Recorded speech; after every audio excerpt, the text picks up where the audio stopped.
اللہ سبحانہ و تعالیٰ کے نام پاک سے آغاز جو بڑا مہربان نہایت رحم فرمانے والا ہے، اور کروڑوں درود و سلام ہمارے اور آپ کے آقا حضرت احمد مجتبیٰ محمد مصطفیٰ صلی اللہ علیہ وآلہ وسلم پر کہ آپ کی خدمت میں ہدایہ عقیدت پیش کرنا اہل ایمان کے لیے دنیا اور آخرت میں کامیابی، بھلائی، فلاح، نجات اور بلندی درجات کا ذریعہ ہے۔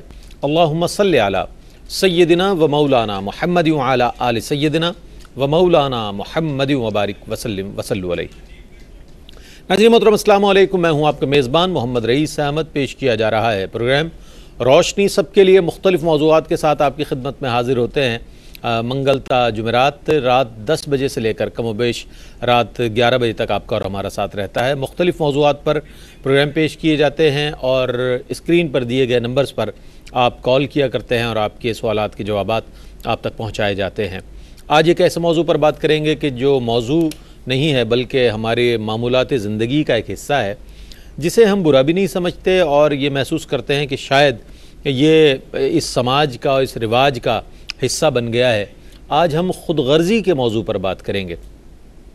اس سلسلے میں یہ بھی جاننا چاہیں گے کہ ماہرین نفسیات کی اس پر کیا رائے ہے اور علماء اس پر کیا رائے رکھتے ہیں، اور اس کے ساتھ ساتھ جب یہ بات اسلام کی تعلیمات میں شامل ہے کہ ہم اپنی ضرورت پر اپنے دوسرے مسلمان بھائی کی ضرورت کو ترجیح دیں، پرائیورٹی دیں، تو پھر اسلامی تعلیمات کے منافی اور اس کے متبادل میں یہ بات کیسے آ گئی ہم میں یا مسلمانوں میں کہ ہم خود غرضی کا شکار ہو جائیں کہ کسی سے کوئی کام لے لیں اور اس کے بعد اس سے نظریں پھیر لیں، اس سے نظریں چرائیں۔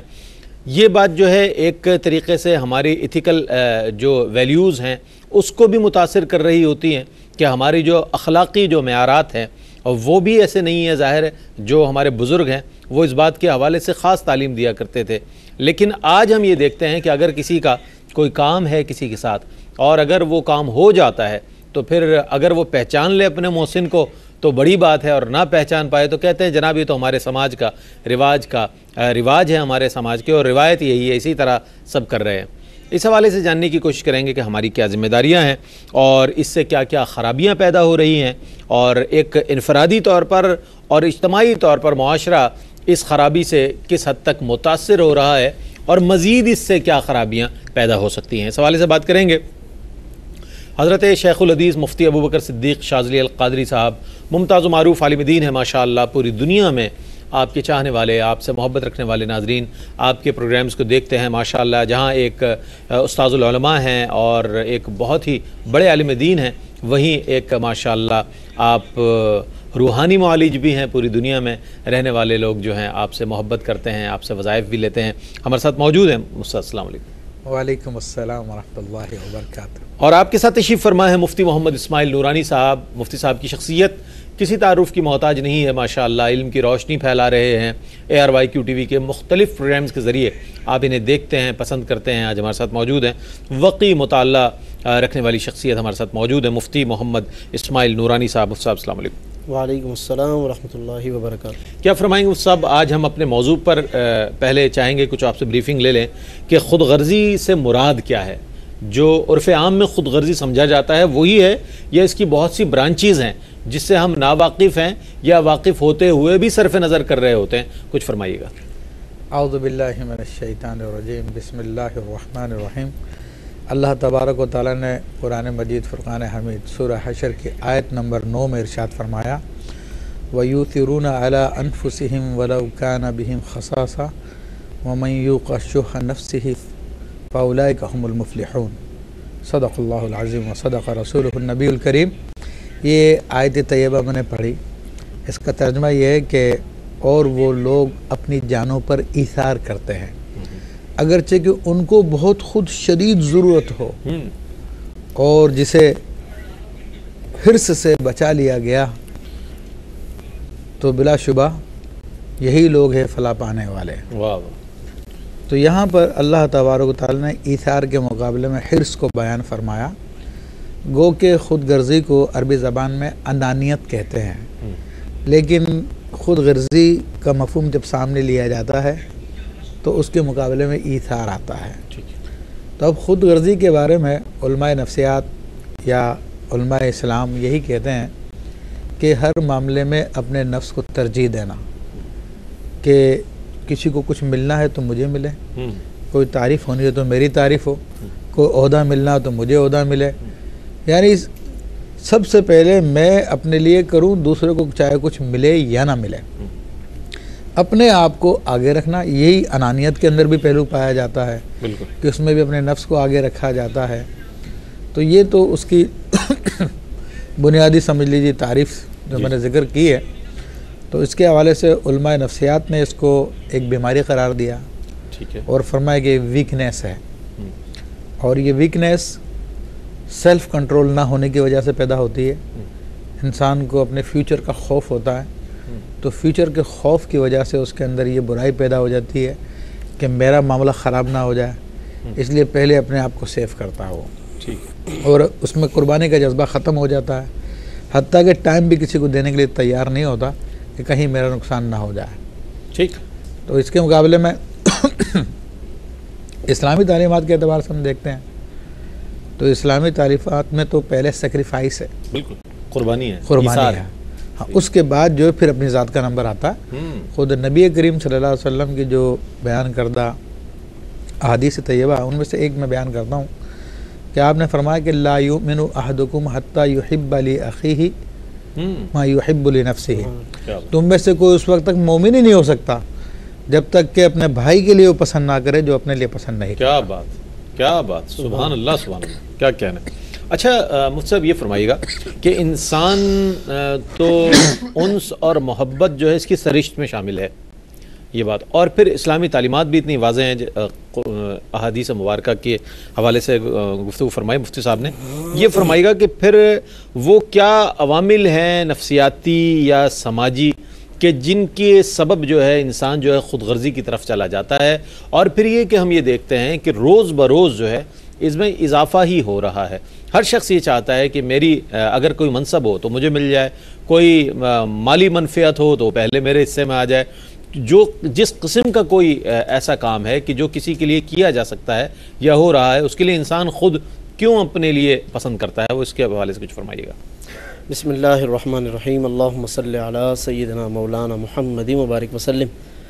ایک بنیادی بات یہ ہے کہ کسی حد تک یہ طبیعت کے اندر جو شح یعنی خود غرضی کی کیفیت ہے، یہ کسی حد تک تو نیچرل ہے، پیدائشی ہے، جیسا کہ فرمایا کہ وَأُحْضِرَتِ الْأَنفُسُ الشُّحَّ، طبیعتوں میں ایک کیفیت رکھی گئی ہے کہ جس میں آدمی اپنے لیے کچھ نہ کچھ چاہتا ہے، ریزرو کرنا بھی، اپنے آپ کو کچھ مقدم رکھنا یا اپنے لیے کوئی نہ کوئی چیز وہ ترجیح دینا چاہتا ہے۔ اب یہ تو ہو گئی ایک بائی نیچر ایک چیز ہے، ایک چیز کا ہونا، یہ تو ہے، ٹھیک ہے، لیکن اگر اب اسلام اس بات سے بحث کرتا ہے ہمارا دین کہ پھر آدمی اس کے بعد اس کی پیروی کرتا ہے یا نہیں کرتا، یا پھر اس ضابطے کی پیروی کرتا ہے کہ جو ضابطہ اسے اللہ رب کریم نے رسولوں کے ذریعے سے عطا کیا ہے۔ تو اگر وہ ضابطے کی پیروی کرتا ہے تو وہ پھر اس حدیث پاک کے مصداق، جیسے حضرت نے حدیث پڑھی نا، لا یؤمن احدکم، وہ ایمان اس کا کامل نہیں ہے کہ جو اپنے بھائی کے لیے پسند نہ کرے۔ تو اس کا مطلب ہے کہ بائی نیچر تو ہے آپ کی طبیعت میں یہ چیز، لیکن آپ نے کس ضابطے کو فالو کرنا ہے وہ آپ طے کریں۔ اگر پھر بھی آپ اپنی طبیعتوں کے پیروکار ہیں تو آپ کا دعوی اسلام جو ہے مکمل نہیں ہے، یہ بات سمجھنی چاہیے۔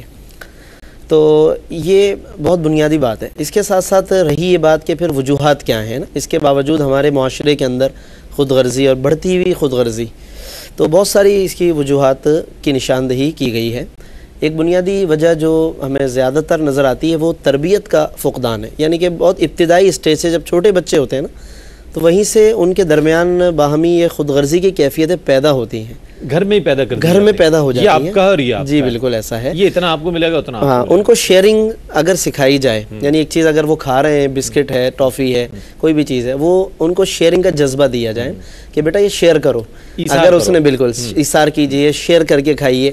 اسکول میں لنچ یا لنچ باکس لے کر جاتے ہیں، تو اب وہ اگر اس نے نہیں کھایا اور وہ ویسے کے ویسے بچا کر لے آیا تو آپ اس پہ ٹھیک ہے، وہ بچا کر لے آیا، دی جاتی ہے، ارے بچہ کتنا سمجھدار ہے، ایسے لے آیا، کسی اور کو نہیں دیا، کسی اور کو نہیں دیا۔ اس سے کیا ہے کہ یہ صفات اس کے اندر ڈیولپ ہوں گی۔ کل کو ابھی تو چھوٹا بچہ ہے تو چھوٹی خود غرضی ہے، جب وہ بڑا ہوگا تو خود غرضی بھی بڑی ہوگی، یہ صفت بھی پروان چڑھے گی۔ یہ ہمارے صوفیاء کرام رضوان اللہ علیہم اجمعین کے ہاں دیکھیے کہ کیسی خوبصورت تربیت ہوتی تھی مریدین کی، اور اسی پہ قیاس کرتے ہوئے والدین بھی بچوں کی تربیت کریں، اساتذہ اپنے شاگردوں کی تربیت کریں۔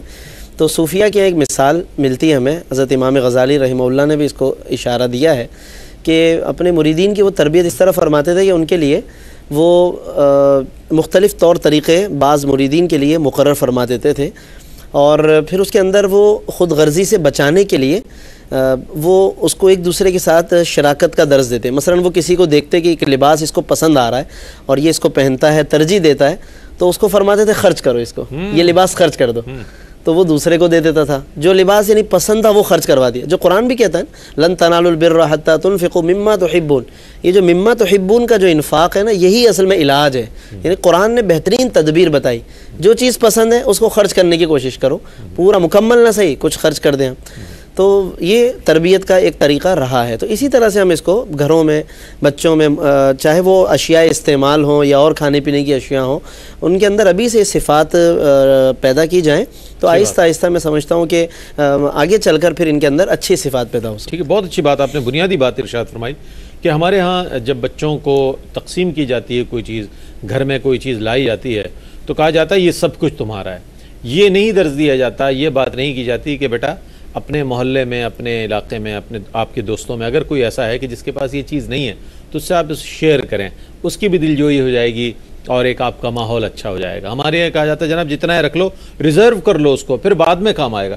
مفتی صاحب یہ چیز بہت زیادہ عام ہے۔ اچھا یہ فرمائیے گا کہ ہمارے ہاں انفرادی طور پر اگر ہم اداروں کے حوالے سے بات کریں تو اداروں میں بھی یہ چیز پائی جاتی ہے کہ اگر کسی پروڈکٹ پر کوئی چیز زیادہ نفع حاصل ہو گیا تو پھر اس پہ سیکریٹس لگا دیے جاتے ہیں کہ جناب اس کو جو ہے کوئی استعمال کرے گا، کاپی رائٹ کے قوانین لاگو کر دیے جاتے ہیں۔ تو اس حوالے سے یہ بتائیے گا کہ نفع جو ہے وہ تو سب کا حق ہے اس میں تو، لیکن اگر اس طرح تسلط کسی کا، اس حوالے سے فرمائیے گا۔ ایک مختصر سا وقفہ ہے، وقفے کے بعد حاضر ہوں گے، ہمارے ساتھ رہیے گا۔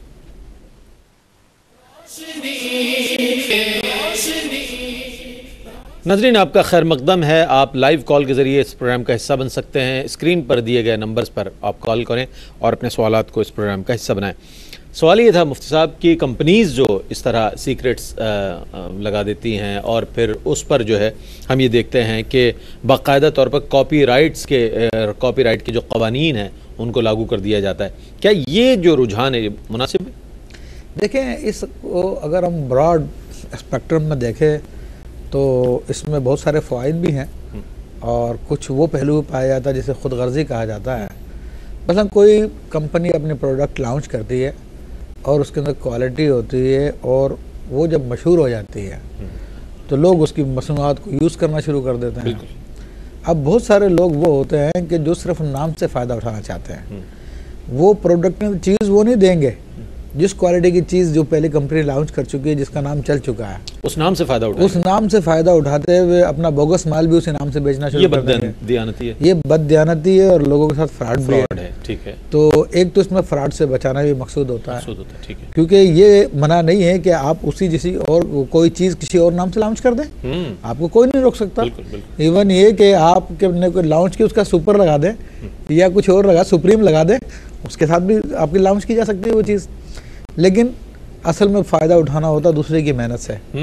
تو ایک تو یہ پہلو ہوتا ہے لوگوں کو دھوکے بازی سے بچانا ہوتا ہے، لیکن بعض صورتوں میں یہ ہوتا ہے کہ جیسے کہ علم کا معاملہ ہے اور کسی نے کوئی علمی کتاب چھاپی ہے اور وہ پھر اپنے لیے کاپی رائٹس محفوظ کر لیتا ہے، تو اس کے اندر بھی بعض علماء نے تو کہا کہ نہیں ایسا نہیں ہونا چاہیے، لیکن بعض نے کہا کہ نہیں ایسا خود رائٹر کا حق ہے، اس نے محنت کی ہے اور اپنی محنت کے ذریعے اگر وہ کماتا ہے تو اس کو کمانے سے منع نہ کیا جائے، کیونکہ اگر محنت ایک بندہ کرتا اور اس کو کماتا اور سب لوگ اس کو چھاپنا شروع کریں گے تو رائٹر کے حصے میں تو کچھ بھی نہیں آئے گا۔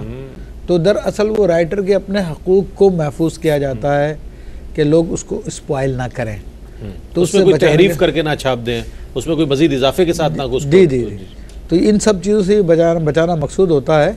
تو اصل تو پہلو بہرحال جدید اکنامکس کا ایک حصہ ہے، جس کو ہم یوں کہ لیجیے کہ کاپی رائٹس ہونا یا سیکرٹس ہونا، تو اس کی وجہ سے اس کو میرا خیال خود غرضی بنا لیا جائے تو زیادہ بہتر ہے۔ ٹھیک ہے، اچھا خود غرضی ہی میں اگر کوئی چیز ایسے لی جائے کہ اگر کوئی شخص اس کے اندر خود غرضی ہی خود غرضی ہے، اس شخص کا معاشرے میں کیا کردار ہوتا ہے، اس کا کس طرح کا تعارف ہوتا ہے معاشرے میں، اچھی نظر سے لوگ دیکھتے ہیں یا اس کے بارے میں منفی رائے رکھتے ہیں؟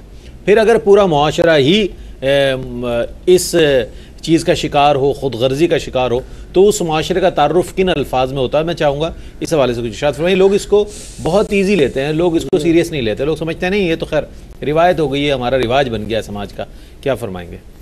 جی دیکھیں، خود غرضی جب کسی شخص میں یا کسی معاشرے میں جب پیدا ہونا شروع ہوتی ہے تو بہت سارے نقصانات اور بہت ساری تباہ کاریاں اخلاقی، سماجی، معاشی اور معاشرتی اعتبار سے جنم لیتی ہیں، اور اندرونی طور پر وہ معاشرہ تباہی کی طرف جانا شروع ہو جاتا ہے۔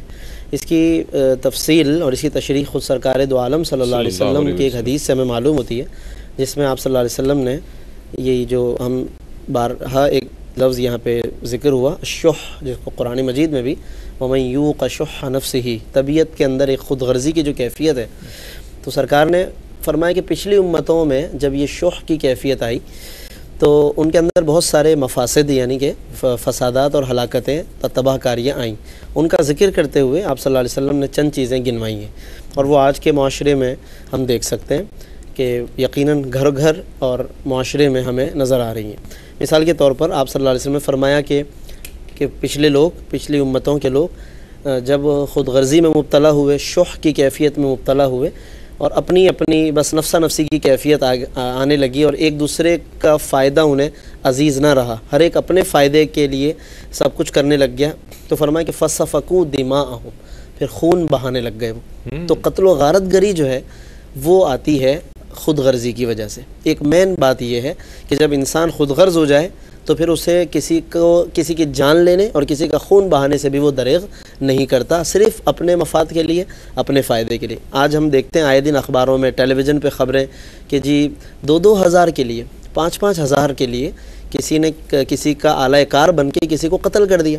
یعنی حیرت ہوتی ہے کہ معاشرہ اس حد تک گر چکا ہے کہ 2,000 5,000 کمانے کے لیے وہ شخص قاتل بن گیا۔ بالکل آپ یہ دیکھیں، خود غرضی ہے، پیسوں کی حوث ہے، لالچ ہے، طمع ہے کہ جس نے انسان کو اندھا کر دیا۔ بالکل تو ایک تو یہ بڑی سرکار نے اہم اشارہ دیا، اور پھر فرمایا کہ اس کے علاوہ یہ اسی خود غرضی کی وجہ سے فرمایا کہ فَاسْتَحَلُّوا مَحَارِمَهُمْ، حلال و حرام کی تمیز اٹھ گئی کہ پھر حلال و حرام پھر نہیں دیکھتے وہ۔ بازاروں میں آپ دیکھ لیجئے، اپنے مفاد پروفٹ کمانے کے لیے دکانوں پر، بازاروں پر چیزیں جیسے حضرت نے بھی ذکر فرمایا کہ اپنا نام دوسرے کا نام یوز کر کے اپنا بوگس سامان بھی بیچ رہے ہیں۔ پھر اس کے اندر جعلی ادویات کا معاملہ ہو یا جعلی سامان بیچنا ہو، 2 نمبر چیزیں سپلائی کرنی ہو، حرام گوشت بیچنا ہو کہ جو مسلمانوں کے لیے حلال نہیں کیا گیا، وہ سب کا سب یعنی کہ چیزیں سپلائی ہو رہی ہیں مارکیٹ میں۔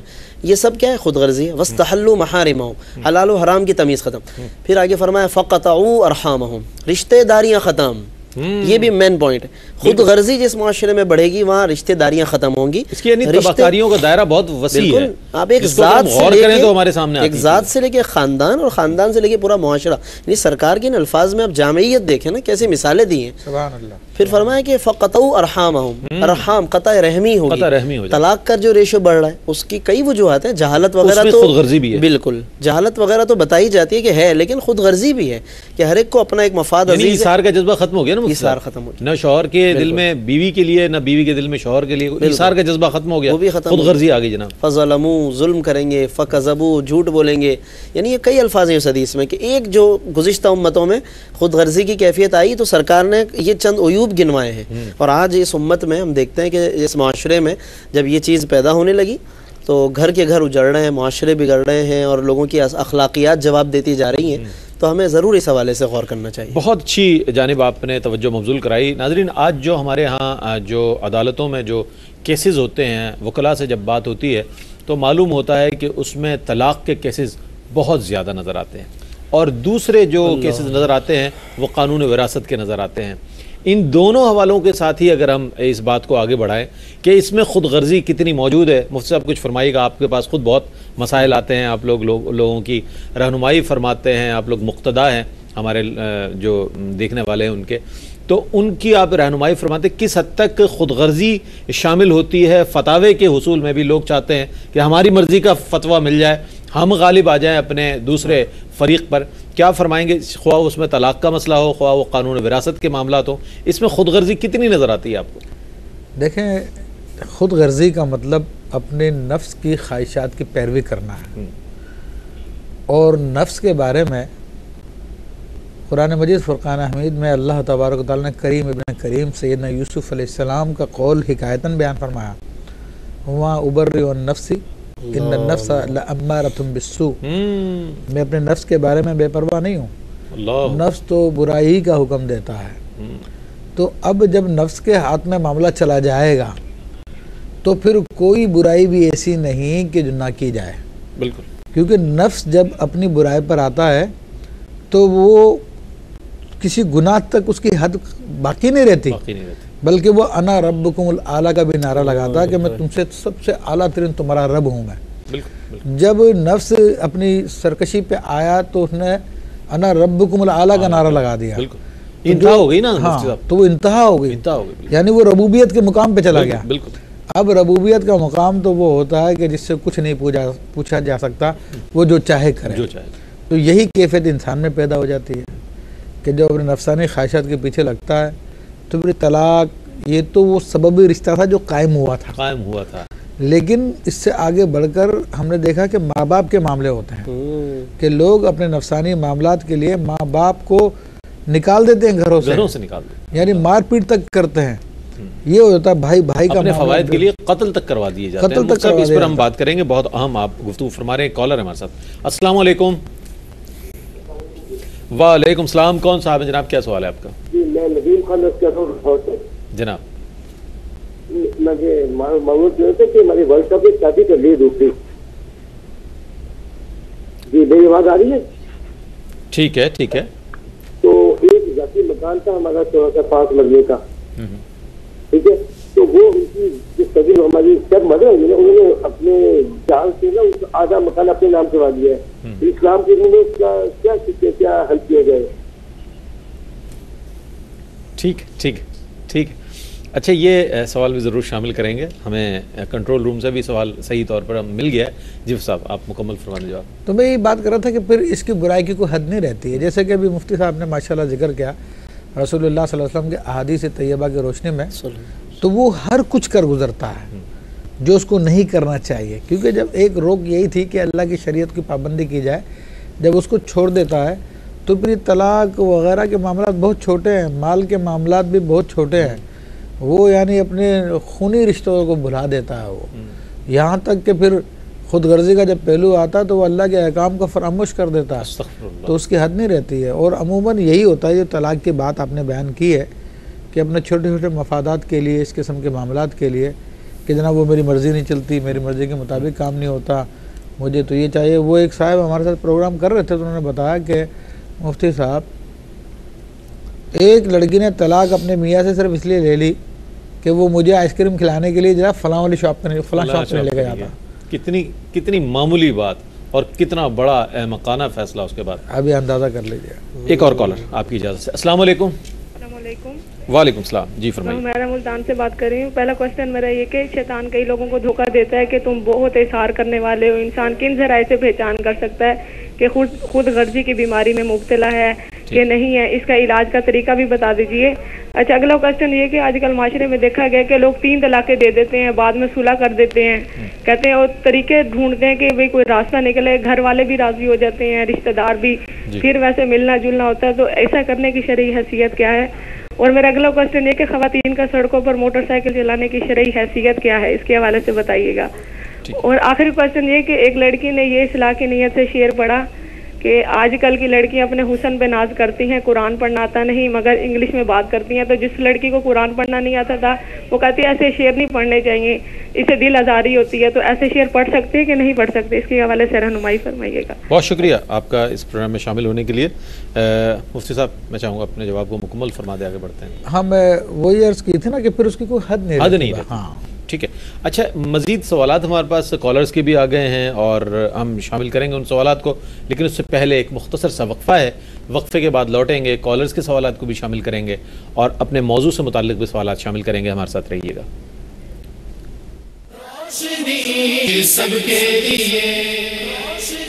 ناظرین, آپ کا خیر مقدم ہے. خود غرضی کے موضوع پر آج پروگرام کر رہے ہیں, لیکن متفرق سوالات بھی ہمیں موصول ہوتے ہیں آپ کی کال کے ذریعے, تو انہیں بھی شامل کیا جاتا ہے. مفتی محمد اسماعیل نورانی صاحب ہمارے ساتھ موجود ہیں.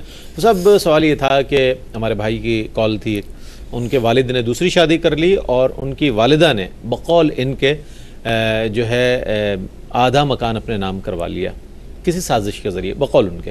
کیا فرمائیں گے اس حوالے سے آپ؟ جی بسم اللہ الرحمن الرحیم.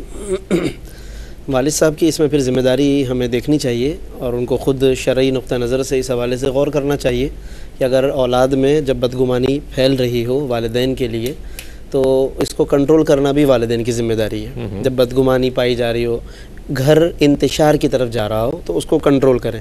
اب مثلا جو اس وقت انہوں نے صورتحال بیان کی اس میں جو ہمیں صورت نظر آ رہی ہے کہ اگر آدھا مکان انہوں نے, ان کی جو اسٹیپ مدر ہیں انہوں نے اپنے نام کرا لیا اور آدھا ابھی تک والد صاحب کے نام ہے, تو اب بچوں کو فیوچر کی ایک فکر ہو رہی ہوگی کہ اب ہمارا پھر کیا بنے گا. یہ سارے معاملات ہیں. تو اس اعتبار سے پھر والد صاحب کو میں سمجھتا ہوں کہ چاہیے کہ وہ اپنی اولاد کے لیے کچھ آگے بڑھ کر کوئی ایسا اقدام کریں, کچھ ایسا فیصلہ کریں کہ ان کو ہاتھوں ہاتھ اس کو کچھ ان کو مالک بنا دیں, تو جس سے ان کو بھی ایک حوصلہ ملے اور وہ جو ایک والدین کے ایک دل میں رسپیکٹ ہوتی ہے اس کو بھی ٹھیس نہ پہنچے.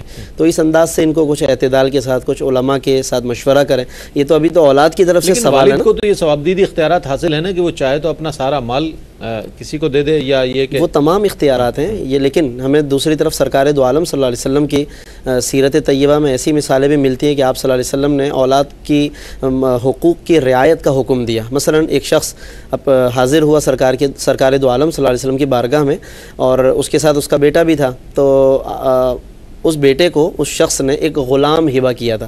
تو آپ صلی اللہ علیہ وسلم نے پوچھا کہ اکل ولد نحلتہ, کیا تم نے اپنے تمام بچوں کو اسی طرح نوازا ہے؟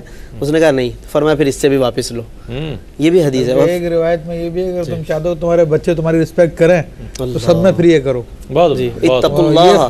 اور یہ بھی بلکہ مسلم شریف کا آپ کو یاد ہوگا یہ فرمایا کہ ظلم کی تقسیم پہ مجھے گواہ مت بناؤ. اور ایک اور روایت ایسی ہماری بے مطالعے میں آئی کہ نبی کریم علیہ السلام کی خدمت میں کسی نے عرض کیا, یا رسول اللہ میں چاہتا ہوں کہ اپنے وفات سے پہلے, مرنے سے پہلے سارا مال جو ہے وہ خیرات کر دوں.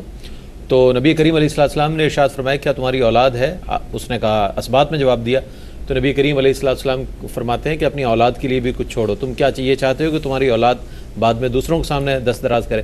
بہت ساری چیزیں ہیں, ذمہ داریاں بھی. اچھا فرمائیے گا, اگلے سوال کی جانب بڑھتے ہیں. 3 طلاقیں دے دی جاتی ہیں اور یہ دیکھا جاتا ہے کہ اگر وہ احناف ہیں تو حنابلہ کی طرف یا شوافی کی طرف جاتے ہیں فتاوے لینے کے لیے, کہیں نہ کہیں سے کوئی ہمیں ایسا وہ مل جائے کہ ہمیں رہ سکیں ساتھ, اور رہا جاتا ہے. پھر خاندانوں کا بھی اس بات پر انڈرسٹینڈنگ ہوتی ہے, جناب گھر بچ گیا کسی بھی طرح, چلیں وہ اللہ معاف کرنے والا ہے, لوگ رہنے لگتے ہیں. اس حوالے سے آپ کیا ارشاد فرمائیں گے؟ یہ بہت ہی اہم مسئلہ ہے. جی 3 طلاقوں کے مسئلے میں تو فقہ کا بھی کوئی اختلاف نہیں ہے. فقہ حنفی ہو, شافعی ہو, مالکی ہو, حنبلی ہو, چاروں فقہ دنیا بھر میں 4 فقہ جو بڑے پیمانے پہ رائج 3 طلاقوں کا انہوں نے جی بالکل میں اسی حوالے سے عرض کر رہا ہوں. تو 3 طلاقوں کے معاملے میں تو فقہ کا بھی کوئی اختلاف نہیں ہے نا. چاروں فقہ جو دنیا میں رائج ہیں بڑے زیادہ پیمانے پر, تو ان چاروں کا یہ فتویٰ ہے کہ تینوں طلاقیں جب دی گئیں تو ایک نشست میں یا الگ الگ تینوں واقع ہو جائیں گی. تو اس میں گویا لوگوں کے پاس یہ ہیلا سازی بھی نہیں بچتی کہ جی ہم حنفی یا شافعی یا ادھر موو کر لیں ادھر, ایسا بھی نہیں ہے. یہ ایک بات ہو گئی. البتہ اس کے علاوہ موو کرنے کا ایک نیا راستہ ہے, نئے نئے مذہب نکلے ہوئے ہیں جن کی کوئی دلیل نہیں, ان کی طرف چلے آتے ہیں اپنے نفس کی خواہشات کے لیے. اچھا اس میں بس اس کی ایک وضاحت یہ کہ بعض لوگ اس میں ایک روایت حضرت ابن عباس رضی اللہ عنہما کے حوالے سے پیش کرتے ہیں, صحیح مسلم کے حوالے سے, کہ انہوں نے یہ اس کے اندر وہ تفصیل ہے لیکن صرف خلاصہ یہ کہ جس میں یہ بتایا گیا کہ جی 3 طلاقیں جو ہیں وہ ایک ہی شمار ہوتی ہیں. لیکن یہ یہاں پر ایک بات ایڈ کرنا ضروری ہے کہ علماء نے وضاحت کی ہے کہ اسی حدیث کی تفصیل ہمیں سنن ابو داؤد کے اندر ملتی ہے کہ ان سے پوچھا گیا حضرت بن عباس سے کہ یہ جو آپ فرماتے ہیں کہ 3 طلاق ایک شمار ہوتی ہے کس عورت کے بارے میں ہے؟ تو وہاں انہوں نے وضاحت کی ہے کہ یہ اس عورت کے بارے میں ہے کہ جس کے ساتھ تنہائی اختیار نہ کی گئی ہو، یعنی کہ رخصتی آج کے دور میں عرفاً جو بول دیا جاتا ہے رخصتی نہ ہوئی ہو، تو یعنی کہ اس عورت کے بارے میں ہے یہ فتویٰ کہ 3 طلاقیں ایک شمار کی جائیں گی کہ اور اس کی وجہ کہ پہلی سے وہ بائنہ ہو جاتی ہے، باقی 2 واقع نہیں ہوتی، تو وہ ایک فقہی باریکی ہے۔ تو ہر عورت کے بارے میں یہ حکم لگا دینا رخصتی ہوئی ہو نہ ہوئی ہو کہ جی تمہیں 3 ہوئی ہیں لہذا 1 ہو گئی، تو ایسا نہیں ہے۔ ہمیں ابو داؤد شریف کی روایت بھی دیکھنی چاہیے اور صحیح مسلم بہت عمدہ انداز میں آپ نے اس کی وضاحت فرمائی ہے، جو بہت زیادہ لوگوں کے ذہنوں میں کنفیوژن جس کی رہتی ہے۔ اچھا مصعب یہ بھی بتائیے گا کہ آج ظاہر ہے سفر ہے تو سفر کے لیے سواری ہے، سواری کی ضرورت ہر شخص کو ہے، خواہ وہ مرد ہو یا خاتون ہو۔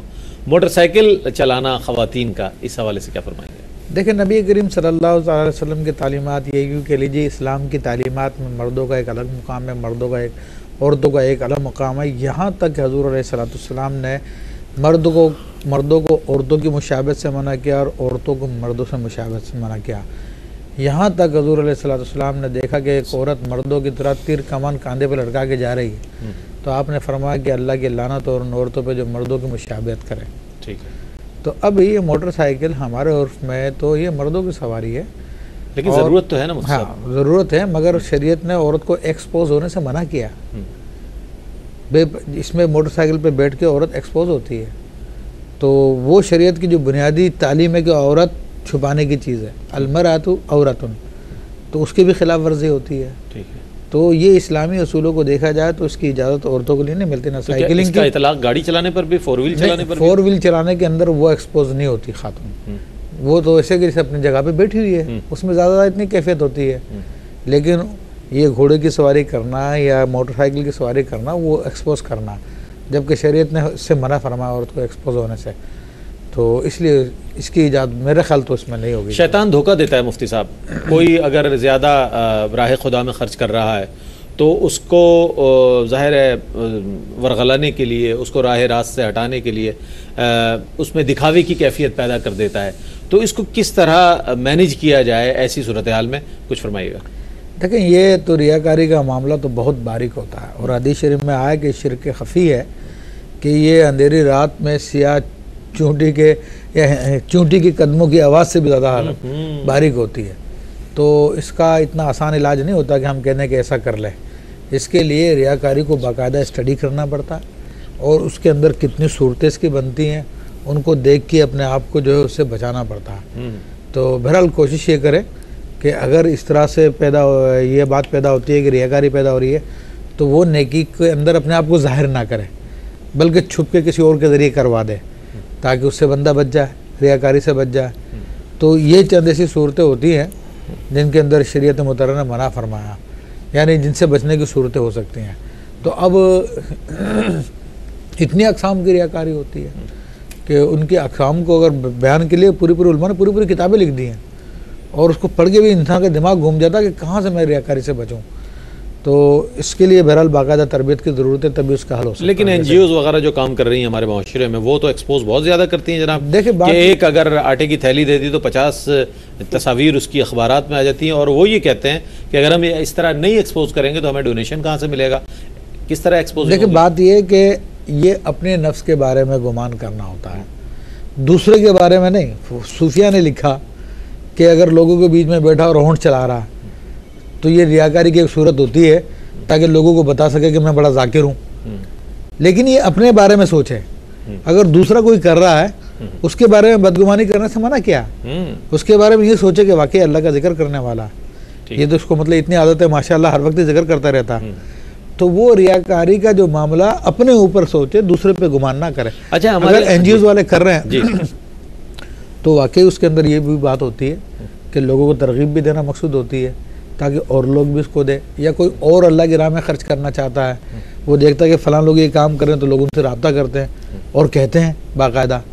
ہمارے یہاں پہ کتنے مشہور NGOs ہیں جو کام کر رہی ہیں، اگر وہ اپنے کام کو شو آف نہ کریں تو لوگ کس طرح موٹیویٹ کریں گے، ترغیب کس طرح ملے گی؟ بہت اچھی بات۔ اچھا ایک سوال اور میں کرتا چلوں، جو ملتان سے حمیرہ صاحبہ نے جو سوال کیا، کہ یہ سوال جو ہے عام طور پہ اس طرح کے سوالات جو ہیں سوشل میڈیا پر نظر آتے ہیں یہ فرمائیے گا کہ یہ کہا جاتا ہے کہ جو عورتیں قرآن نہیں پڑھ پاتی وہ انگلش میں باتیں کرتی ہیں، انگریزی زبان میں بات کرتی ہیں، تو جو قرآن نہیں پڑھ پاتی عورت اور اگر انگریزی جانتی ہے وہ اس میں بات کر سکتی ہے، تو وہ اس بات کو برا مانتی. کیا کہیں گے اس حوالے سے؟ شعر کی صورت میں کہیں یا نثری صورت میں اس کو قائم کیا جائے سوال کی صورت میں، تو کیا فرمائیں گے آپ؟ دیکھیں وہ کہتے ہیں چور کی داڑھی میں تنکا، تو اس کو برا وہی مانے گا جس کی یہ کیفیت ہے، لیکن اگر کوئی یہ نہیں کر سکا تو وہ اپنے اوپر نہیں لے گا، وہ اپنے اوپر اس کو نہیں لے گا. جس کے اندر واقعی پرابلم ہے وہ اس کو ضرور برا مانے گا. تو اس طرح سے کسی کو کہہ دینا کہ جناب یہ پڑھنا آپ کا اچھا نہیں ہے، تو پھر لوگوں کو کس طرح سے یعنی تنبیہ کی جائے گی؟ یعنی اس کا مطلب یہ ہے کہ جو برا کر رہا ہے اس کو برا کرنے دیا جائے، اس کو چھوڑ دیا ہے اس کے حال پہ. یہ بھی خود غرضی کی بڑی صورت ہے. یہ بھی خود غرضی. ہاں، حدیث شریف میں اس کو باقاعدہ خود غرضی سے تعبیر کیا ہے، یعنی تبلیغ نہ کرنا دین کی، امر بالمعروف اور نہی عن المنکر نہ کرنا، یہ بھی خود غرضی سے حضور نے ایک مثال سے بیان کیا کہ اس مثال ایسی ہے کہ ایک جہاز ہے، اس کے اندر 2-3 منزل ہے، تو نیچے کی منزل والوں کو پانی کی ضرورت پیش آئی تو وہ اوپر گئے تو لوگوں نے منع کیا ان کو. تو انہوں نے کہا کہ چلو ہم نیچے عرشے میں سوراخ کر لیتے ہیں، ہمارے جہاز کے نیچے والے پیندے میں سوراخ کر لیتے ہیں، پانی ہمیں فوراً مل جائے گا. تو بعض لوگوں نے دیکھا تو انہوں نے کہا کہ نہیں ان کو منع کرو. بعد نے کہا نہیں اپنے حصے میں کریں، ان کو کرنا تو اپنے کو کیسے غرض ہے. تو اب رسول اللہ، اب ظاہر سی بات ہے نتیجہ کیا نکلے گا؟ جب جہاز کی تہ میں سوراخ ہو جائے گا تو پورا جہاز ہی ڈوب جائے گا. تو رسول اللہ صلی اللہ علیہ وسلم نے اس کو خود غرضی والی مثال سے بیان فرمایا کہ دین کی تبلیغ نہ کرنا، لوگوں کو برائی سے منع نہ کرنا، اچھائی کا حکم نہ دینا، یہ بھی خود غرضی ہے. بالکل بالکل صحیح فرمایا. اچھا یہ فرمائیے گا کہ آج ہمارے معاشرے میں جب ایثار کی، قربانی کی کمی نظر آ رہی ہے، اسلاف کا تو طریقہ کار یہی رہا ہے، بلکہ ہم اگر عہد مواخات کی طرف چلے جائیں تو انصار نے جس طرح ایثار کیا مہاجرین کے لیے، وہ ایک مثالی ہمارے لیے واقعہ ہے اور تاریخ اسلام کا ایک بہت روشن ہے کہ اس میں کسی قسم کی کوئی کمی نہیں چھوڑی انہوں نے. کیا فرمائیے گا عہد حاضر میں ہم کس طرح اپنے دوسرے بھائیوں کے لیے ایثار کر سکتے ہیں، اپنی ضرورتوں پر دوسرے کی ضرورتوں کو ترجیح دے سکتے ہیں؟ جی بسم اللہ الرحمن الرحیم. بلا شبہ اس کے لیے سب سے بنیادی ضرورت یہ ہے اس بات کی کہ ہم اسلاف کی زندگی کا مطالعہ کریں. دیکھیں جی، اسلاف کی زندگی کو جب پڑھتے ہیں نا تو ایک انرجی بھی ملتی ہے اور خود بخود ایک انٹرنل تربیت ہوتی ہے اور روحانی بالدگی بھی ملتی ہے. بالکل، اور بڑی تاثیر ہے ان بزرگوں کی باتوں میں، بہت اثر ہے. ہمارے کئی پروگرام بھی ان بزرگوں کے سیرت طیبہ کے واقعات کے برابر نہیں ہو سکتے کہ جو ان واقعات میں اللہ رب کریم نے تاثیر رکھی، اور اس کی وجہ وہ زمانہ اور اس زمانے کا تقدس، پھر وہ اخلاص، پھر وہ اہل اللہ، ان کی نیتوں کا صفا اور پاکیزگی، وہ تمام باتیں ہیں.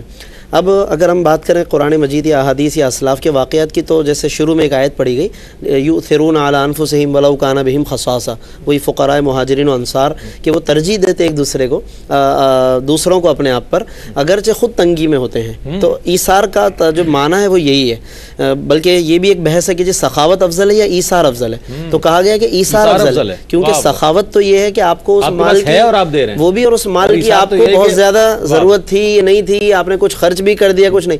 ایثار تو یہ کہ ضرورت صرف آپ کو ہی تھی اور اس کے باوجود آپ نے اس ضرورت کو فراموش کر کے دوسرے کو ترجیح دی. اور اس کے علاوہ بس ایک چھوٹی سی مثال کہ حضرت سیدنا مولا علی رضی اللہ تعالیٰ عنہ کے حوالے سے کہ کس قدر وہ ایثار کا جذبہ اور آج کے دور میں خود غرضی سے بچنے کا ایک ذریعہ دیکھیں ان اسلاف کے واقعات میں کیسی تاثیر ہے. حضرت علی رضی اللہ تعالیٰ عنہ گھر میں رو رہے تھے، کسی وجہ سے گریہ ازاری. گھر میں پوچھا گیا کہ کس وجہ سے رو رہے ہیں آپ؟ فرمانے لگے کہ 7 دن ہو گئے کوئی مہمان نہیں آیا ہے. کہیں ایسا تو نہیں کہ اللہ تعالیٰ کی طرف سے کوئی معاملہ ہو کہ روک دیا گیا ہو؟ تو میں چاہتا ہوں، یعنی یہ ان کی خواہش ہے کہ لوگ آئیں، میرے ساتھ شیئر ہو کھانے میں، پینے میں، تمام معاملات میں. تو یہ خود غرضی سے بچانے کا ایک بہترین طریقہ ہے کہ اسلاف کی زندگی میں غور کریں. میں بہت شکریہ ادا کروں گا مفتی صاحب، آپ تشریف لائے. مفتی صاحب آپ تشریف لائے. خود غرضی کے موضوع پر ناظرین آج بات ہوئی. حضرت علی کرم اللہ وجہہ الکریم کا ایک اور چھوٹا سا مختصر بڑا سبق آموز واقعہ پیش کر کے آپ سے اجازت لیں گے. حضرت علی کرم اللہ وجہہ الکریم حضور علیہ السلام کی خدمت میں جب تشریف لاتے تو بہت جلدی کرتے، سلام کرنے میں، سلام میں بہت جلدی پہل کیا کرتے تھے. ایک بار ایسا ہوا کہ حضرت سیدنا صدیق اکبر رضی اللہ تعالیٰ عنہ اور حضرت علی المرتضیٰ شیر خدا رضی اللہ تعالیٰ عنہ تشریف لائے. حضرت علی خاموش رہے. حضرت ابوبکر صدیق رضی اللہ تعالیٰ عنہ نے سلام پیش کر دیا بارگاہ رسالت مآب صلی اللہ علیہ وآلہ وسلم میں. حضور نے یہ ارشاد فرمایا حضرت علی سے کہ علی آج تم نے سلام میں پہل نہیں کی، اس کی کیا وجہ ہے؟ تو حضرت علی کرم اللہ وجہ الکریم ارشاد فرماتے ہیں، عرض کرتے ہیں یا رسول اللہ صلی اللہ علیہ وآلہ وسلم، کل رات میں نے ایک خواب دیکھا اور خواب میں ایک بہت اچھا محل دیکھا، تو محل کے بارے میں نے دریافت کیا کہ یہ محل کس کے لیے ہے یا کس کو دیا جائے گا؟ تو مجھے بتایا جاتا ہے کہ یہ محل اس کو دیا جائے گا کہ جو مسلمان اپنے دوسرے مسلمان بھائی کو سلام کرنے میں پہل کرتا ہو۔ تو میں نے چاہا کہ یہ محل جو ہے صدیق اکبر کو مل جائے۔ ناظرین گرامی، یہ بھی ایک ایثار کا اظہار ہے جو ہمیں اسلاف کے طریقہ کار سے ملتا ہے۔ اللہ تعالی ہم میں بھی یہ جذبہ پیدا فرمائے۔ اس کے ساتھ ہی اپنے میزبان محمد رئیس احمد کو اجازت دیجیے۔ اللہ حافظ۔